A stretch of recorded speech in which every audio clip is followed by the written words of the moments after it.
जय माता दी दोस्तों, आज हम आपके साथ शेयर करने वाले हैं नवरात्रि के अष्टमी नवमी तिथि पर बनाए जाने वाले माता रानी के भोग और कंजक को जिमाने के लिए बनाए जाने वाली भोग थाली की रेसिपी, जिसके हम कंप्लीट आज आपके साथ शेयर करेंगे। इसके अंदर हम माता रानी के भोग के लिए सूजी का हलवा, सूखे काले चने और करारी कुरकुरी फूली हुई पूरियों की रेसिपी पूरी तरीके से आज आपके साथ शेयर करेंगे इस पूरी थाली के साथ, जिसको खा कर के कंजकें खुश भी होंगी और आपको अच्छे से आशीर्वाद भी दे के जाएंगी।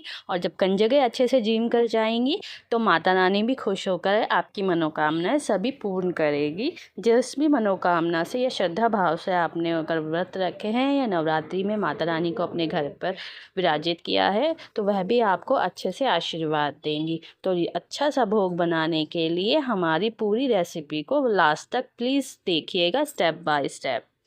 तो चलिए स्टार्ट करते हैं। हमने रात को ये 1 कटोरा जो है काले चने भिगोकर रख दिए थे, जितने मेरे यहाँ इस्तेमाल होते हैं।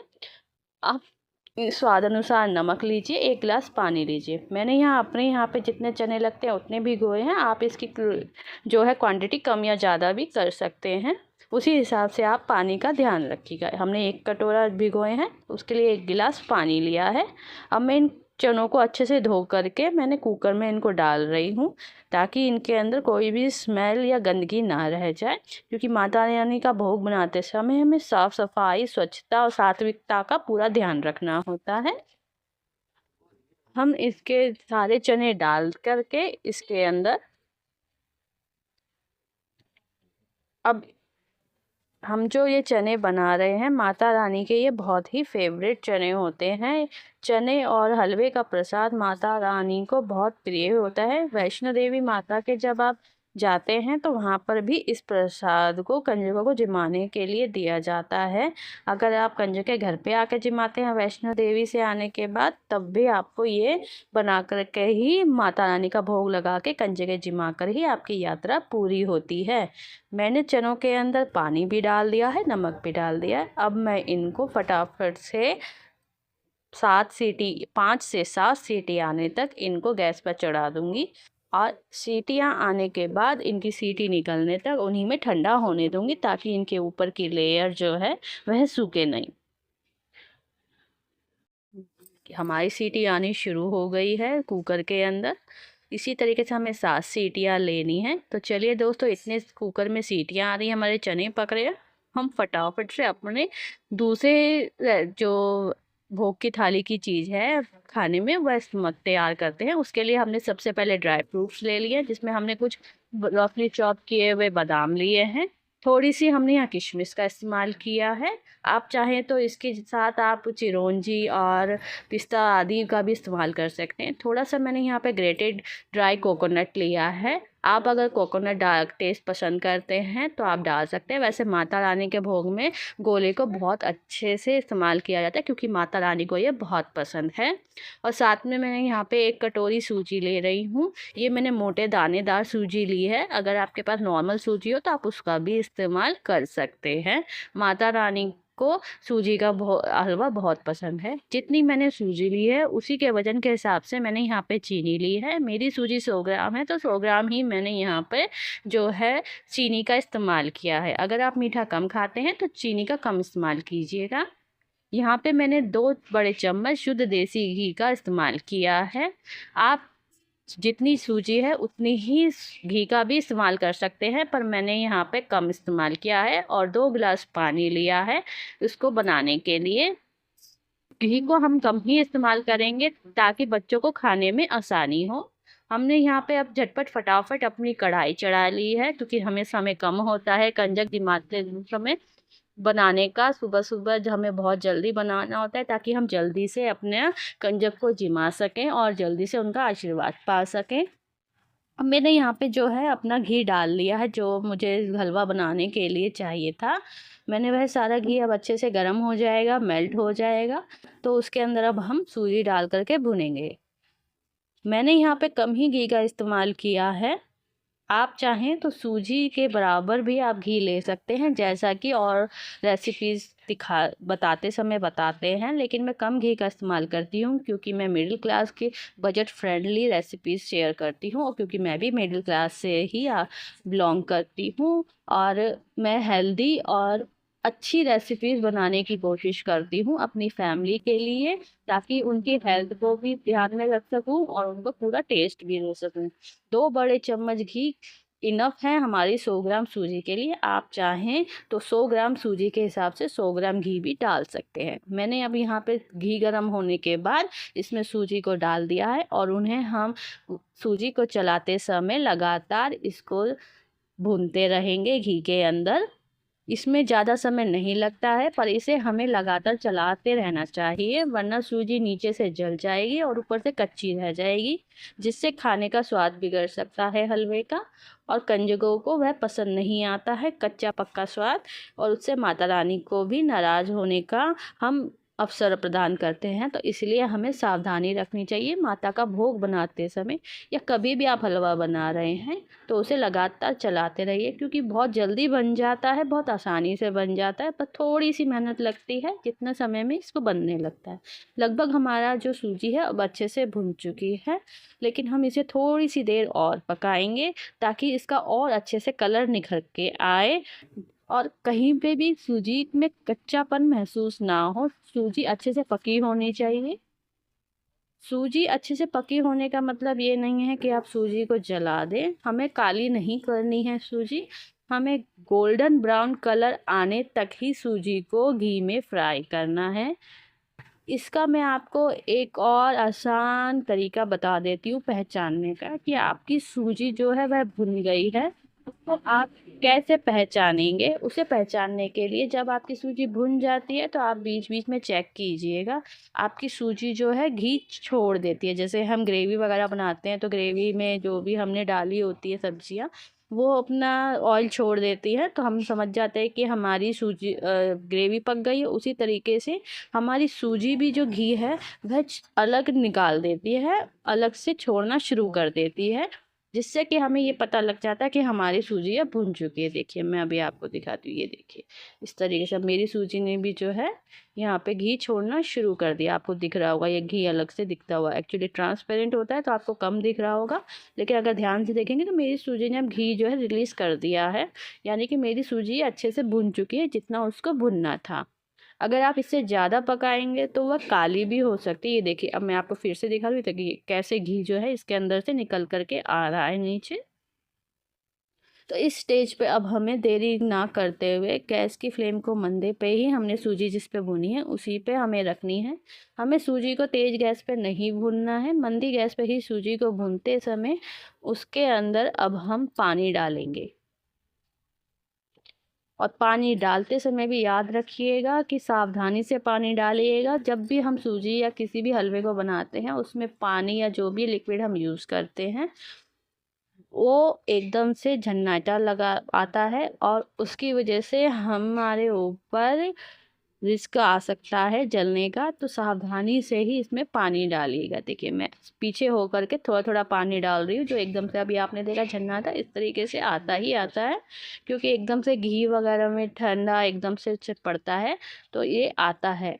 तो अगर आपको इससे बचना है, या तो आप थोड़ा सा सावधानी इस्तेमाल कीजिए या फिर गुनगुने पानी का इस्तेमाल कीजिए। जी हाँ, गुनगुने पानी को डालने से ये झन्नाटा कम आता है। अब हमने अपना जो है पानी डाल दिया है इसके अंदर। आप पानी की जगह दूध भी इस्तेमाल कर सकते हैं, पर मैं यहाँ न हर बार पानी ही इस्तेमाल करती हूँ। मैंने कभी भी दूध की ट्राई नहीं की है डाल करके रेसिपी। जब मैं ट्राई करूँगी तो आपके साथ वह भी ज़रूर शेयर करूँगी। तो आपको हमारी ये रेसिपीज़ अगर अच्छी लगती हो तो प्लीज़ हमारी वीडियो को लाइक ज़रूर किया करें, और हमारे चैनल को सब्सक्राइब ज़रूर करिए, ताकि हमारा भी हौसला बढ़े और हम इसी तरह से नई नई रेसिपीज़ आपके साथ शेयर करते रहें और आपके साथ जुड़े रहें। अब हमारा जो पानी थोड़ा सा और बच गया था वह हमने अपनी सूजी के अंदर डाल लिया है, और इसको इसी तरह से चलाते हुए इसे पकाते रहेंगे। हमें बस हलवे पे ध्यान ये रखना है कि उसे हमें थोड़ा सा मेहनत से लगातार चलाना होता है, लेकिन ज़्यादा प्रेस करते समय नहीं चलाना है, हल्के हाथ से इसको रेगुलर चलाना होता है। जिससे जो हमारा हलवा है अगर हम भूनते समय चला रहे हैं तो वो जलेगा नहीं, और उसको बाद में लिक्विड डालने पर जब हम उसे चलाते हैं तो वह जो है एक जगह स्टिकी और एक जगह काफ़ी लम्स नहीं आएंगे, वो अच्छे से इवनली पकेगा, इवनली लिक्विड को सोक करेगा और अच्छे से हमारा हलवा बन करके तैयार होगा। ये देखिए हमारा जो हलवा है वह अब जो है लगभग बन गया है। पर इसके अंदर आपने देखा होगा मैंने सिर्फ अभी भूनने के बाद पानी डाला है, चीनी नहीं डाली है। जी हाँ, बाकी रेसिपीज जब आप देखते होंगे तो उसमें पहले चीनी डाल करके फिर लिक्विड डालते हैं, लेकिन मेरी रेसिपी के अंदर आपने देखा कि मैंने पहले लिक्विड डाला है उसके बाद चीनी डाली, क्योंकि मैं पहले जो अपनी सूजी है उसे अच्छे से पका लेती हूँ, फुला लेती हूँ, और उसके बाद इसके अंदर अब हमने जो चीनी ली थी सूजी के वजन के बराबर वह डाली है, जिससे जो है हमारे हलवे का कलर और अच्छे से निखर के आता है। आप देख रहे होंगे ना कि हमारे हलवे का जो एक शक्ल है वह काफ़ी क्रिस्टल क्लियर, काफ़ी ग्लॉसी दिख रही है। जी हाँ, ये कम घी के अंदर भी काफ़ी ग्लॉसी, काफ़ी अच्छा चमकदार हलवा हम बना सकते हैं। अगर आप पहले सूजी के अंदर चीनी डाल देंगे और पानी बाद में डालेंगे तो उससे ये टेक्सचर दब जाता है, ये एक ग्लॉसीनेस जो आती है वह दब जाती है। तो उसको निखारने के ही ये ऑप्शन है कि हम कम घी में भी अपने हलवे को अच्छे से कैसे प्रेजेंट कर सकते हैं, है ना। तो उस तरीके को हमें ध्यान में रखना होता है कि हमारी जेब पर भी असर ना पड़े, हमारा खाना भी स्वादिष्ट बने, और हमारे जो रेसिपी है वह भी आसान हो जाए। बस हमें स्टेप्स का फॉलो करना होता है और कुछ नहीं करना होता है। कम चीज़ों से भी, कम बजट में भी हम अपनी डिशेस को स्वादिष्ट बना सकते हैं। अब मेरा हलवा लगभग बनकर तैयार है। मैंने इसके अंदर थोड़े से ड्राई फ्रूट्स मिला दिए हैं, जिससे क्या है इसके पकते समय ही अब मेरे हलवे को लगभग 4-5 मिनट हो चुके हैं पकते हुए। तो अब मैंने इसमें जो ड्राई फ्रूट्स हैं वह डाल दिया। आपने नोटिस किया होगा मैंने ड्राई फ्रूट्स को भी फ्राई नहीं किया है गाइस। फ्रेंड्स, मैंने ड्राई फ्रूट्स भी नॉर्मल ही डाले हैं, पर उनका डालने का भी कारण है। वह कारण ये है कि मेरे हलवे के अंदर काफ़ी अच्छे से बनाया गया है, लेकिन कम घी का हलवा बना है, पर इसका स्वाद ज़्यादा घी वाले हलवे से भी ज़्यादा अच्छा आएगा। तो आप इस रेसिपी को हमारे सभी स्टेप्स के साथ फॉलो करेंगे तो आपको भी ये बहुत पसंद आएगा। अब जो है हमारा हलवा बन करके तैयार हो चुका है। अब हमारी माता रानी के भोग की थाली की नेक्स्ट जो है रेसिपी बनाने का वक्त हो गया है, झटपट फटाफट बनाने के लिए। अब हमारे चने भी उबल चुके हैं और यहाँ हमारा हलवा भी तैयार हो चुका है। तो देखिए गाइस, मेरे जो चने हैं वह आराम से देखिए कितने गर्म है। अभी भी आपको इसमें भाप दिख रही होगी, है ना। देखिए पूरे पक करके इस तरह से देख कर लीजिए, एक दाने से कितने अच्छे बने हैं। मैंने इनको बंद ही छोड़ दिया था, इसलिए इनका जो छिलका है वह भी आराम से गल गया है। अगर मैं इनको छान करके रख दूंगी तो वह टाइट हो जाएगा और हमारे चने खाने में उतने स्वादिष्ट नहीं लगते हैं। तो अब मैं इनके जो है मसाले दिखा रही हूँ। हींग, जीरा, धनिया पाउडर थोड़ा सा ज़्यादा लिया है, 1 छोटी चम्मच हल्दी ली है। धनिया मैंने ज़्यादा इसलिए लिया है क्योंकि इनका स्वाद उसी से बढ़ता है। नमक स्वाद अनुसार, 1 छोटी चम्मच मैंने लाल मिर्च ली। लाल मिर्च मैंने कम ली है क्योंकि मैंने बच्चों के लिए इसको बनाना है। कंजे को हम ज़्यादा मिर्च मसाला देंगे तो वह अच्छे से नहीं खाते हैं। यहाँ मैंने 1 छोटी चम्मच अमचूर पाउडर का इस्तेमाल किया है काले चने को अच्छा टेस्ट बढ़ाने के लिए, जिससे उनका स्वाद और भी बढ़कर आएगा। यहाँ पे मैंने 1 बड़े चम्मच जो है देसी घी का इस्तेमाल किया है। मैं चनों को छोंकने के लिए देसी घी का इस्तेमाल करूँगी। अब हमने अपनी कढ़ाई चढ़ा ली है गैस के ऊपर, वह गर्म हो चुकी है। अब हम जो है अपना घी डाल करके उसको गरम करके पिघला लेंगे। जब वह अच्छे से पिघल जाएगा तो उसके अंदर हम हींग और जीरे को डालेंगे भुन फ्राई होने के लिए। अगर आप घी का इस्तेमाल नहीं कर रहे हैं चनों को छोंकने के लिए तो इसमें आप रिफाइंड ऑयल या फिर तिल के तेल या फिर मूंगफली के तेल का भी इस्तेमाल कर सकते हैं, पर सरसों के तेल का इस्तेमाल मत कीजिएगा। माता रानी या किसी भी भगवान जी के भोग बनाने के लिए जो है सरसों के तेल का इस्तेमाल नहीं किया जाता है। हम अष्टमी नवमी के बनाए जाने वाले भोग में हींग का इस्तेमाल इसलिए करते हैं ताकि एक तो हमारे चनों का टेस्ट काफ़ी अच्छे से निखर कर आता है और उसका जो अरोमा है वो और अच्छा फ्लेवर हमारे माइंड में क्रिएट करता है। हमने अब हल्दी डाल ली है। हल्दी को हमने चने भूनने से पहले डाला है, आप चाहें तो बाद में भी डाल सकते हैं। और उसके बाद हमने चने डाल लिए हैं और जो चनों में थोड़ा सा पानी बचा था उसी में हमने सारे मसाले मिक्स करके फुला लेने हैं। क्योंकि हमारा चने अभी गर्म है तो उसका जो बचा हुआ पानी है वह भी अभी गर्म है, तो हमने एक छोटी कटोरी उस पानी में ही सारे मसाले डाल करके अच्छे से फुला लेंगे। इससे क्या है, बच्चों को चने खाते समय जो मसाले की चटकपन है वह कम हो जाएगी। एक तो हमने मिर्च कम रखी है, ऊपर से मसाले फूल जाने से जो एक धांस बनती है खाते समय वह भी नहीं बनेगी और बच्चे हमारे घर हाथों का बना हुआ भोग खुश होकर अच्छे से प्यार से खा पाएंगे और खूब खुशी खुशी वह मांग मांग के खाएंगे। आप देखिएगा ज़रूर, आप जब इस हमारी रेसिपी के हिसाब से स्टेप बाय स्टेप अपना भोग बनाएंगे तो इस बार की कंजक में आपके जो भोग है उसे बच्चे मांग मांग कर खाएंगे। देखिए हमारे चने जो हैं हमने अच्छे से इसके अंदर भून लिए हैं। हमने इसके अंदर हल्का सा पानी भी डाला हुआ है चनों का ही। ये आप सोच रहे होंगे कि सूखे चने बना रहे हैं तो हमने इसमें पानी क्यों डाला है। पानी इसलिए डाला ताकि इनके जो हम भूनते हैं तो उसके अंदर वह जो लेयर है काले चने के ऊपर की जो एक स्किन होती है वह ड्राई ना हो, इसलिए हमने इसमें हल्के से चने के ही पानी का इस्तेमाल किया है। और मसालों को फुलाने के लिए भी हमने पानी का ही इस्तेमाल किया है, जो कि चने उबालते समय हमने उसमें डाला था उसके बचे हुए ही पानी को। अब हम जो है इस पानी को जलाते रहें या ये कहिए कि हम अपने चनों को भून लेंगे 1 से 2 मिनट। तो हमारा जो थोड़ा सा ही पानी है, ज़्यादा नहीं है। देखिए कितने अच्छे से जो है हमने इनको भूनते समय सारा पानी जो है इन्होंने सोख कर लिया है। अच्छे से हमने इनको हाई फ्लेम पर अच्छे से भून लिया है। मसाला भी जो है सारा हमारे काले चनों के ऊपर अच्छे से कोट हो गया है, अच्छे से फूल करके, और हमारे चने भी तैयार हो गए हैं। देखिए कितना अच्छा कलर, कितना अच्छा टेक्सचर आ रहा है। ये इसी वजह से आ रहा है क्योंकि हमारा मसाला जला नहीं है, अच्छा कलर निखर के आ रहा है। ये देखिए पानी भी पूरा सोख हो गया लेकिन हमारा मसाले में से कोई ऐसी धांस नहीं आ रही है जो हमें भी गले में एक जलन मचाए, है ना। तो बच्चों को भी ये बहुत अच्छा लगेगा क्योंकि धांस नहीं आएगी, तेज मसाला नहीं है इनमें, और बच्चे आराम से खा पाएंगे। क्योंकि हमारी कन्या के अंदर 1 दिन से लेकर के 9 साल तक की कन्याएं आती हैं, तो हमें हर एज के हिसाब से बच्चों को ध्यान में रखते हुए अपना भोग बनाना चाहिए। अब मैंने इसके अंदर फ्रेश कटा हुआ हरा धनिया मिला लिया है ताकि बच्चों को ये और ज़्यादा स्वादिष्ट लगे और वो और अच्छे से खुश होके खाएं। यानी तो होता है कि बस मुंह बिठा लिया और खा लिया, है ना। चलिए अब हमारे चने तैयार हैं। अब हम बनाते हैं मेन इंग्रेडिएंट अपनी भोग की थाली का, वह है पूरी।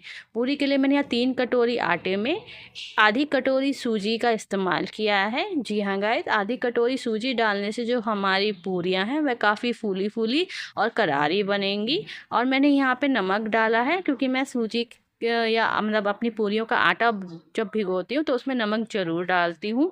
आप चाहें तो यहाँ पर जो है अजवाइन का भी इस्तेमाल कर सकते हैं, पर मैं अजवाइन नहीं डालती हूँ क्योंकि मेरे पास आज ख़त्म थी तो मैंने इसमें अजवाइन नहीं डाली है। आप चाहें तो डाल सकते हैं। यहाँ पे मैंने 1 बड़ा चम्मच ऑयल का इस्तेमाल किया है मोइन देने के लिए। आप चाहें तो यहाँ पर 1 बड़े चम्मच घी का भी इस्तेमाल कर सकते हैं, देसी घी का।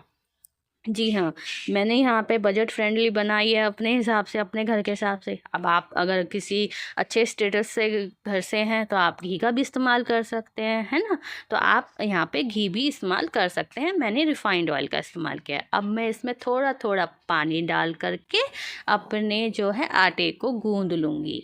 जी, मुझे एक साथ पानी नहीं डालना पसंद है और मैं आपको भी सजेस्ट करूँगी कि आप भी मत डालिएगा क्योंकि कई बार क्या होता है पानी थोड़ा सा भी अगर एक्स्ट्रा डल गया तो हमारा आटा पतला हो जाता है, चिपचिपा बन जाएगा, फिर उसमें और आटा मिलाना पड़ेगा और हमारी जो इंग्रेडिएंट होते हैं किसी भी चीज़ को बनाने के लिए फिर वो इम्बैलेंस हो जाते हैं, जिसकी वजह से हमारा सारा रेसिपी बिगड़ जाती है। देखिए अब मैंने आटा लगा लिया है बातों ही बातों को करते समय और हमारा आटा अब 10 मिनट रखने के बाद तैयार है झटपट पूरी बनाने के लिए। मैंने फटाफट से तेल चढ़ा दिया है और थोड़ा सा तेल मैंने परात में भी ले लिया है लोई बनाने के लिए। देखिए मैंने तेल चढ़ा दिया है, उसी में से मैंने थोड़ा सा तेल अपनी छलनी की सहायता से, झर की सहायता से प्लेट अपनी परात में ले लिया है। अब मैं फटाफट से लोइयाँ बना करके तैयार कर लूँगी। जी हाँ गाइस, जब हम अष्टमी नवमी की कंजक जमाने का भोग बनाते हैं तो हमारे पास बहुत कम समय होता है, इसलिए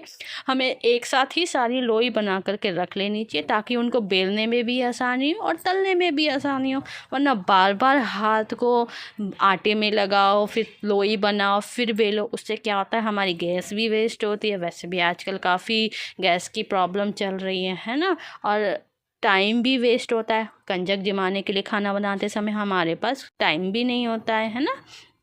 अब मैं इनको बराबर साइज के हिसाब से काट लूँगी, निशान लगा लूँगी चाकू की सहायता से। आपको अगर हाथ से ही मेजरमेंट हो जाता है तो आप उस हिसाब से जो है हाथ से भी तोड़ तोड़ के लोइयाँ रख सकते हैं। देखिए मैं इस तरीके से अब मेजरमेंट करने के बाद अगर आटा ज़्यादा लग रहा है तो थोड़ा सा नीचे की साइड छोड़ दिया और ऊपर से मेजरमेंट के हिसाब से मैंने हाथ से ले लिया। जितना मुझे थोड़ा हाथ से भी मेजर हो जाता है, जब आदत पड़ जाती है ना खाना बनाने की तो धीरे धीरे पड़ ही जाता है ये मेजरमेंट का अंदाज़ा कि हाथ के अंदर लोई बड़ी आ रही है या छोटी आ रही है ना। तो मैं इस हिसाब से अपनी जितनी लोई मुझे एक बार में बेलनी है वह तोड़ के रख लूँगी और पेड़ियाँ बना करके रख लूँगी। जब ये पेड़ियाँ अच्छे से तैयार हो जाएंगी उसके बाद मैं इनको बेलूँगी और रख लूँगी। मैं आपके साथ जो है अपनी रेसिपी बड़े दिल से शेयर कर रही हूँ गाइस। ये देखिए मैंने अपनी पूरी को भी बेल लिया है और मैंने ज़्यादा मोटी पूरी नहीं रखी है, वरना बच्चे जो है ना खुश होकर नहीं खाते हैं, उन्हें मोटी पूरियाँ पसंद नहीं है। मेरे यहाँ तो बच्चे अच्छे से खाते हैं। हमने जो है तेल गरम के अंदर आराम से अब पूरी डाल ली है। तेल चेक करने के लिए उसमें आटे का एक छोटा सा टुकड़ा डालकर देखिएगा। तेल गरम हो तभी उसके अंदर जो है आप पूरी को डालिएगा, वरना आपकी पूरियों में तेल भर जाएगा और वो फूलेंगी भी नहीं और फटी फटी तेल भरी हुई जो बच्चों को पसंद नहीं आती है। तो इसलिए पहले तेल को अच्छे से गर्म होने देने के बाद तेल गर्म हो जाने पे सावधानी से पूरी डाल करके इस तरह से झर की सहायता से तेल उस पर डालते हुए उसे अलट पलट के सेकिएगा। हमारे इन स्टेप्स को फॉलो करेंगे तो आपकी भी पूरी इसी तरीके से फूली फूली बनेगी। और गैस की फ्लेम को हाई रखिएगा जब भी आप पूरी बना रहे हो। मंदी गैस पे पूरी मत बनाइएगा, वरना आपकी पूरियों में ठंडा तेल हो जाएगा बार बार और बार बार आपकी पूरियों में तेल भर जाएगा। तो देखिए मैंने अपनी पूरी तैयार कर ली है।